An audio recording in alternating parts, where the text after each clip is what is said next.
मशरिक़ हो या मगरिब, कुछ रिवायती डिशेज ऐसी हैं जो दोनों जगह यकसा मकबूल है, जैसे कि चपली कबाब।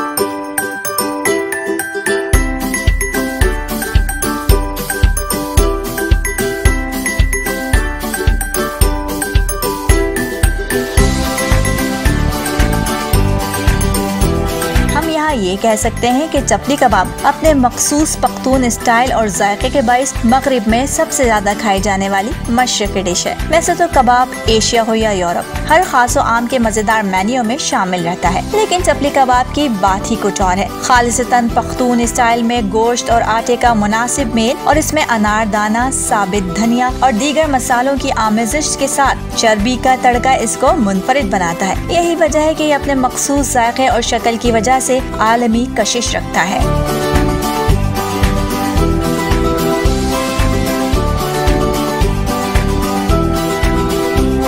आप जानते हैं कि चपटी का लफ्ज़ दरअसल पश्तो ज़बान के लफ्ज़ चपरक से निकला है, जिसके मायने चपटे के हैं, और चपली कबाब चपटे और चटकीले होते हैं। और सभी जानते हैं कि कबाब अरबी ज़बान का लफ्ज़ है, जिसका मतलब है सीख पर लगाकर ग्रिल करना या खुली आग पर पकाना, फ्राई करना या जलाना। तो इस तरह ये कहा जा सकता है कि इन कबाबों को शेप्स के बाइस चपली कबाब का नाम दिया गया है। पाकिस्तान के शहर पेशावर के चपली कबाब दुनिया भर में खानों के दिलदादा अफराद की मरगूब ग़िज़ा है। खैबर पख्तूनख्वा के तमाम इलाकों में खालिसतन पख्तून स्टाइल के हामिल ये कबाब अपनी मिसाल आप है। तो यहाँ ये कहना गलत ना होगा कि चपली कबाब खालिसतन पख्तूनों की ही तख्लीक है।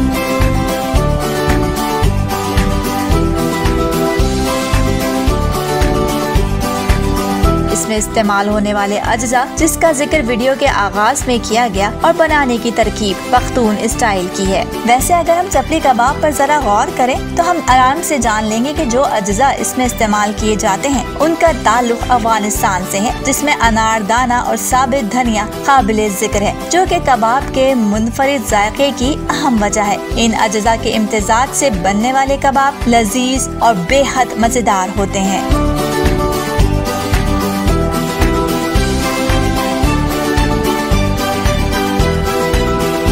वैसे तो ये चपली कबाब भी तारीखी हैसियत रखते हैं। एक रिवायत के मुताबिक इन कबाबों का ताना बाना तुर्की और ईरानी सिपाहियों से मिलता है। कहा जाता है कि तुर्की और ईरानी सिपाही अपनी तलवारों पर गोश्त के पार्चे लपेट कर उन्हें आग में भूना करते थे। गोश्त जानवर की चर्बी में पकाया जाता था और जैसे ही ये तैयार होता सिपाही फौरन इसे चट कर जाते। तो ये कहा जा सकता है कि चपली कबाब इन्हीं कबाबों का अपडेट वर्जन है। Iram Kashif, voice of Urdu.